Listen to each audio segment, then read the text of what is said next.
Today we will start our new chapter of science, motion and measurement of distances.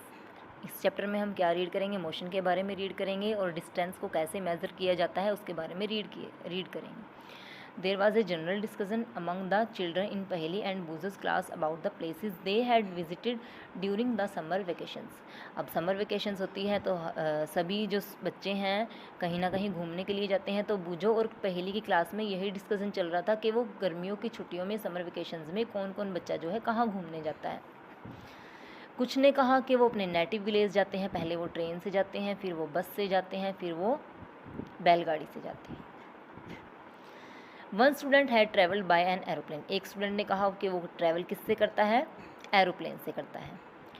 एक ने कहा कि वो अपनी हॉलीडेज़ के ज़्यादातर जो टाइम है, ज़्यादातर जो छुट्टियां हैं वो कहाँ बिताता है? अपने अंकल की बोट पर फ़िश को पकड़ने के लिए बिताता है. तो टीचर ने कहा कि बच्चों से कहा कि न्यूज़पेपर में आर्टिकल्स को रीड करो और क्या है उसमें जो है स्मॉल व्हील्ड व्हीकल्स के बारे में जानकारी दी गई है जो कहाँ मूव करवाए गए थे, मार्स पर, और उनसे रिलेटेड कुछ एक्सपेरिमेंट भी वहाँ पर किए गए थे. इन व्हीकल्स को स्पेसक्राफ्ट से लेके जाया गया था मार्स पर. पहेली ने क्या किया? पहेली क्या कर रही थी? एक स्टोरी रीड कर रही थी प्राचीन भारत के विषय में, प्राचीन भारत के बारे में. और क्या है, वो जानना चाहती थी कि जो लोग हैं पहले के टाइम में कैसे ट्रैवल करते थे एक जगह से दूसरी जगह पर. अब स्टोरी ऑफ ट्रांसपोर्ट क्या है? बहुत समय पहले क्या था, लोगों को ट्रांसपोर्ट के मतलब के बारे में कुछ नहीं पता था. धीरे धीरे जब भी वो जाते थे, कहीं पर भी जाना होता था तो वो पैदल जाते थे, और कुछ सामान लेकर आना होता था तो वो अपनी पीठ पर लेके आते थे, या उसके लिए वो एनिमल्स का यूज़ करते थे. फिर क्या है, ट्रांसपोर्ट के लिए अगर वाटर रूट्स का इस्तेमाल करना होता, वाटर रूट्स के थ्रू आना होता, तो वो किसका यूज़ करते थे? बोट्स का यूज़ करते थे. और वो बोट्स कैसे बनाते थे? सिंपल लकड़ियों के गट्ठे से बनाते थे.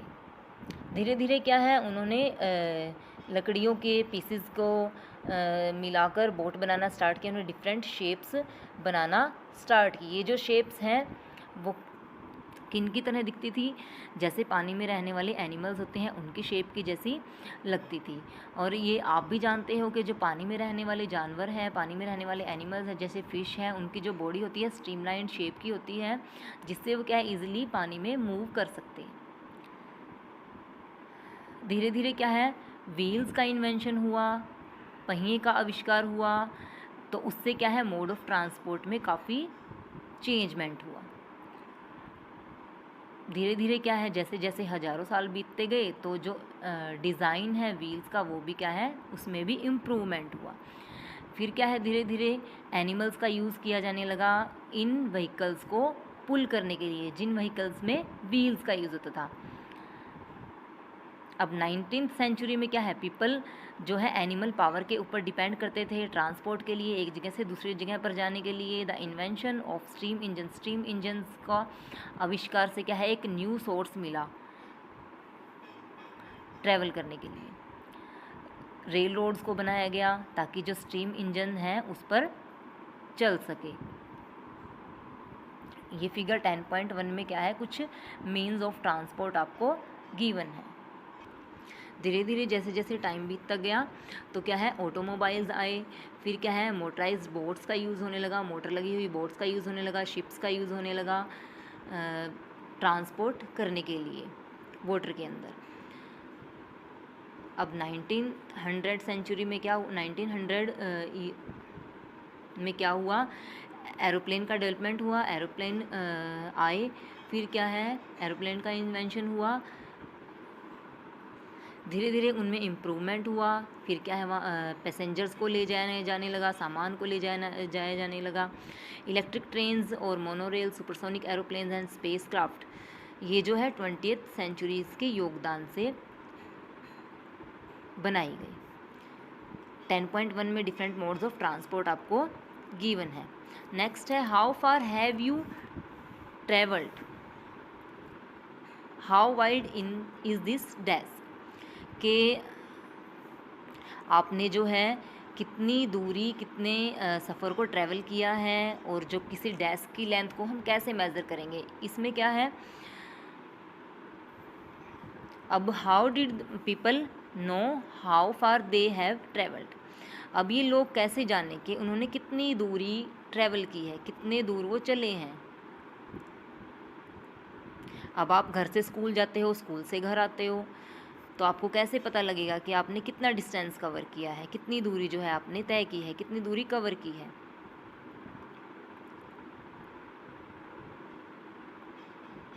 आपको जो है बस या रिक्शा की नीड पड़ती है स्कूल जाने के लिए। अगर आपका स्कूल दूर है तो आप किससे ट्रैवल करोगे, बस से या रिक्शा से ट्रैवल करोगे। या आपको कुछ खरीदने जाना है, क्या आप पैदल मार्केट जा सकते हो, अगर मार्केट ज़्यादा दूर है क्या पैदल मार्केट जा सकते हो। How will you know the answers of this question, इस क्वेश्चन के आंसर जो आप कैसे फाइंड आउट करोगे।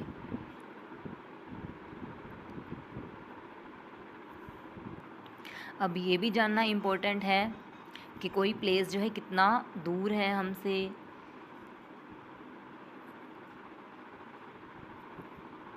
हमारे पास एक आइडिया है कि हम उस जगह तक कैसे पहुंच सकते हैं। वॉक करके भी जा सकते हैं, ट्रेन या बस से भी जा सकते हैं, शिप से भी जा सकते हैं, एरोप्लेन से भी जा सकते हैं, या फिर स्पेस क्राफ्ट से भी जा सकते हैं।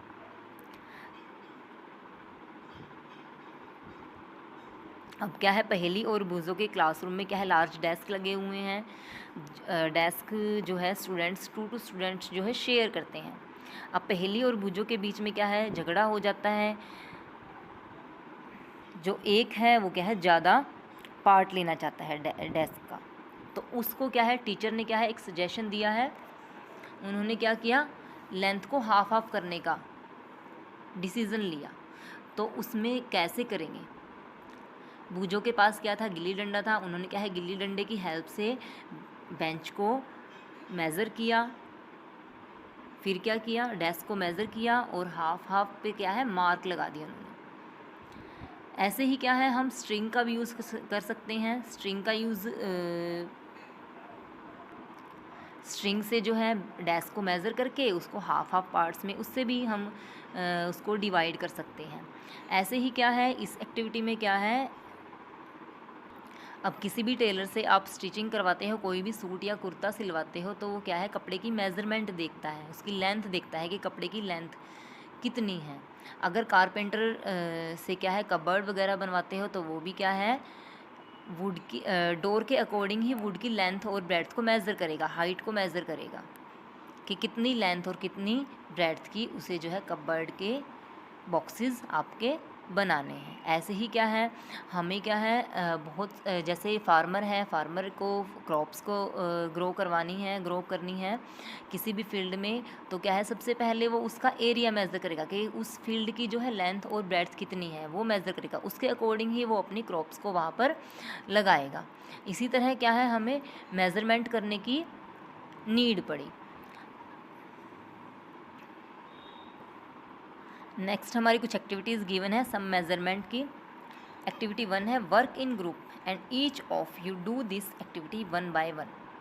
ग्रुप में काम करना है आपने और क्या करना है, हर एक को क्या है एक एक करके इस एक्टिविटी को करना है। Using your foot as a unit of length measure the length and breadth of the classroom. आपने क्या करना है, अपने फुट का यूज़ करके मेज़र करना है लेंथ और ब्रेड्थ को क्लासरूम की।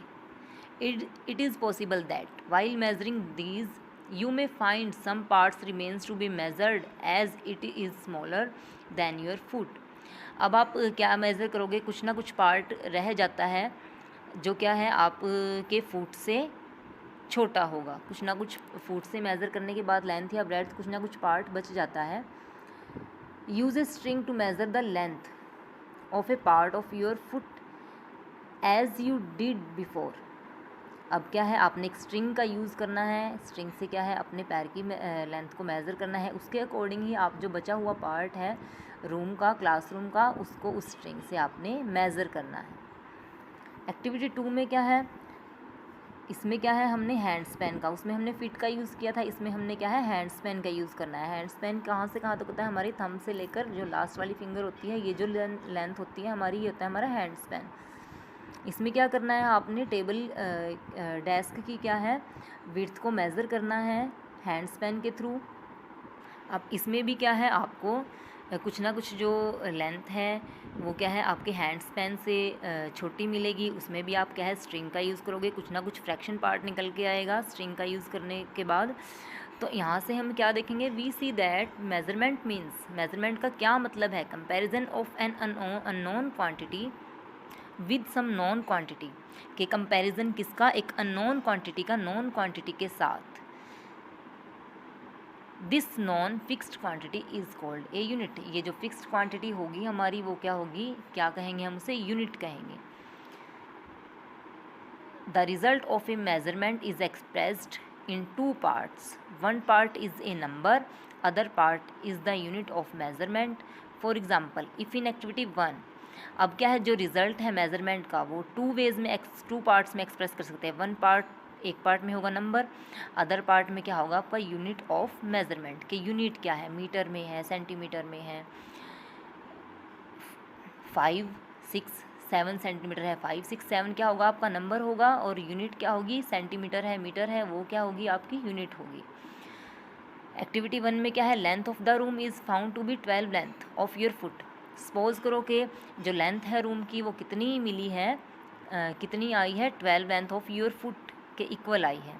देन 12 इज़ द नंबर, 12 क्या है नंबर है, अब फुट लेंथ क्या है उसकी यूनिट है। अब ये जो हमने एक्टिविटी की है, जो सभी बच्चे हैं क्लास के, सबका हैंड स्पैन की जो लेंथ है वो अलग अलग मिलेगी, फुट की लेंथ भी अलग अलग मिलेगी, किसी की कम भी मिलेगी, किसी की ज़्यादा भी मिलेगी। तो ऐसे जो है हम जो रूम की लेंथ और जो ब्रेड्थ है उसको सेम नहीं ले सकेंगे, क्योंकि उन सबकी जो फुट की लेंथ है, हैंड स्पैन की लेंथ है, वो सबकी डिफरेंट होती है। तो इसीलिए क्या है, ये एग्जैक्ट मेज़रमेंट नहीं है लेंथ और ब्रेड्थ को मेज़र करने की। तो हमें क्या है कुछ स्टैंडर्ड यूनिट्स का की नीड पड़ेगी, जो कि पर्सन टू पर्सन में चेंज ना हो, सबके लिए सेम हो। तो हम अपनी नेक्स्ट वीडियो में कुछ स्टैंडर्ड यूनिट्स के बारे में पढ़ेंगे, मेज़रमेंट की स्टैंडर्ड यूनिट्स के बारे में रीड करेंगे, कि जो सबके लिए जो स्टैंडर्ड यूनिट्स है वो सेम रहे और सबके अलग अलग डिफरेंट ना आए।